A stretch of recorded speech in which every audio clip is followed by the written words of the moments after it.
আজকে আমি বলবো এই ক্যামেরাটি আপনারা কেউ কিনবেন না। কেন কিনবেন না, কিংবা আমি কিনে যে ঠকেছি, আমার টাকাগুলো সম্পূর্ণ জলে গেছে, সেই বিষয়টিও আজকে আমি আপনাদেরকে বলবো। এরপরেও আমার বিস্তারিত কথাগুলো শুনে যদি আপনার মনে হয় যে না ক্যামেরাটি কি আপনি নেবেন, সেক্ষেত্রে আপনি নিঃসন্দেহে নিতে পারেন। কয়েকদিন আগে আমি আপনাদেরকে এই আমার হাত থাকা যে ক্যামেরাটি দেখতে পাচ্ছেন, এই ক্যামেরাটির একটি আনবক্সিং ভিডিও দিয়েছিলাম। কিন্তু আজকে আমি আপনাদেরকে বলবো আপনারা কেউ এই ক্যামেরাটি কিনবেন না। এবং এর সাথে সাথে আমি আপনাদেরকে বলবো কোন কোন সমস্যার কারণে আমি আপনাদেরকে বলছি এই ক্যামেরাটি কিনতে মানা করছি। এবং এই ক্যামেরাটির বক্সটিও কিন্তু এই মুহূর্তে আমার কাছে রয়েছে, দেখতে পাচ্ছেন এই হচ্ছে এটার বক্সটি।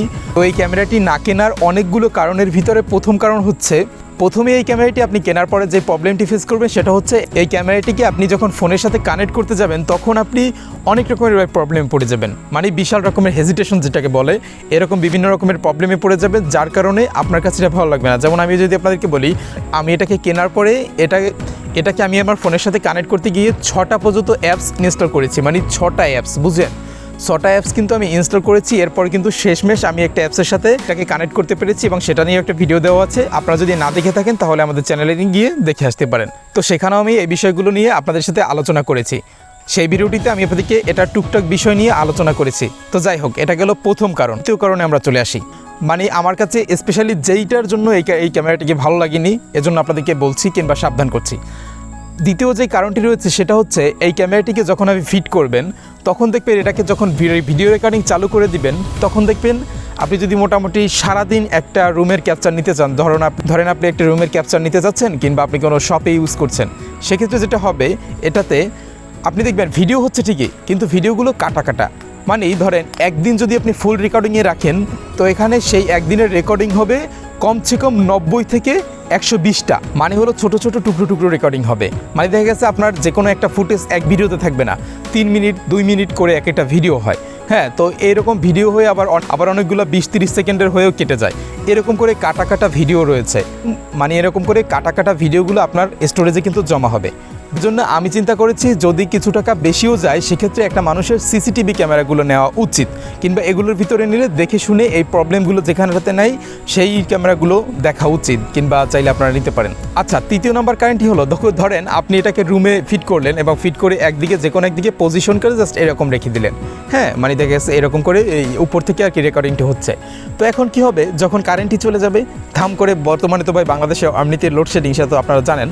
তো যখনই কারেন্টটা ভাই চলে যাবে তখনই কী করবে, যখন কারেন্ট আবার চলে আসবে সরাসরি এরকম করবে কয়েকবার, মানে চারদিক ঘুরে একবারে অন্য একদিকে গিয়ে একবার সমান এরকম করে বুঝে যাবে, মানে এটা ভিতরে চলে যাবে।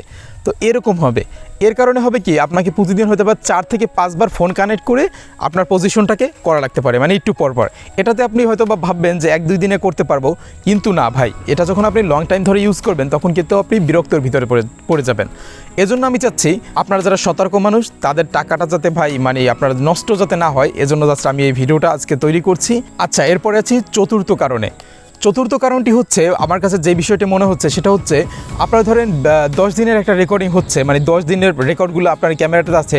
তো এখন এই 10 দিনের পর যখন 11 দিন হবে আপনার মেমোরি থেকে কিন্তু অটোমেটিকলি কিন্তু ভিডিওগুলো পিছন থেকে ডিলিট হয়ে যাওয়ার কথা, যেমন সিসিটিভি ক্যামেরাগুলোতে যেগুলো হয়। তো এই ডিলিটগুলো হবে না ভাই, আপনাকে এটার ভিতর থেকে যে উপরে মেমোরি অপশন রয়েছে দেখতে পাচ্ছেন, এই মেমোরি অপশন থেকে জাস্ট এটা মেমোরিটাকে বের করতে হবে, এরপর আপনি ফোন অথবা ল্যাপটপে কানেক্ট করতে হবে, সেখান থেকে আপনাকে ডিলিট করে পুনরায় আবার এটার ভিতরে মেমোরি দিতে হবে। হ্যাঁ, তো এই বিষয়টাও ভাই আমার কাছে হেজিটেশন লেগেছে অথবা অতটা ভালো লাগেনি। আমি বলবো ভাই কিছু টাকা বেশি হলেও যারা একেবারে পার্মানেন্টলি যে কোনো কাজের জন্য নিতেছেন তারা চাইলে কিন্তু ভাই সিসি ক্যামেরা নেওয়াটা আমার কাছে বেটার। তাছাড়া ওটার ডাটাটা অনেকটা সেফ। এছাড়াও টুকিটাকি কিছু কারণ রয়েছে যেগুলো না বলেই। তো এই ছিল আজকে আমার কাছে দেখা কিংবা আমার খারাপ লাগা যে কারণগুলো সেগুলো। তো এরপরে যদি আপনার মনে হয় যে না ভাই আপনি ক্যামেরাটা নেবেন, সেক্ষেত্রে আপনি নিতে পারেন, কিংবা আপনি যদি চান অস্থায়ী কয়েকদিনের জন্য জাস্ট ব্যবহার করে এরপর ব্যবহার না করলেও হবে, আপ টু ইউর চয়েস।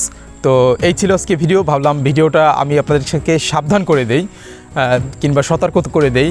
তো এই ছিল ভিডিও। তারপর যদি কিনে যদি আপনারা ফোনে কানেক্ট করতে সমস্যা হয় সেক্ষেত্রে আমাদের পূর্বের ভিডিওগুলো আমাদের চ্যানেলে দেওয়া আছে, সেক্ষেত্রে আপনারা সেখান থেকে দেখে নিতে পারেন। এই ছিল আজকে ভিডিওটি ভালো লাগলে লাইক করতে পারেন, চ্যানেলে নতুন হয়ে থাকলে ভুলে সকলে সাবস্ক্রাইব করে দিন। তো আউটডোরের ভাই ভিডিওগুলো কেমন হচ্ছে সেটা অবশ্যই আপনারা কমেন্টে জানাবেন। যদি ভিডিওগুলো আপনাদের কাছে ভালো লাগে তাহলে আমি আউটডোরটা কন্টিনিউ করব, নয়তো বা আমি আমার স্টুডিওতে বসে এই ভিডিওগুলো কন্টিনিউ করব।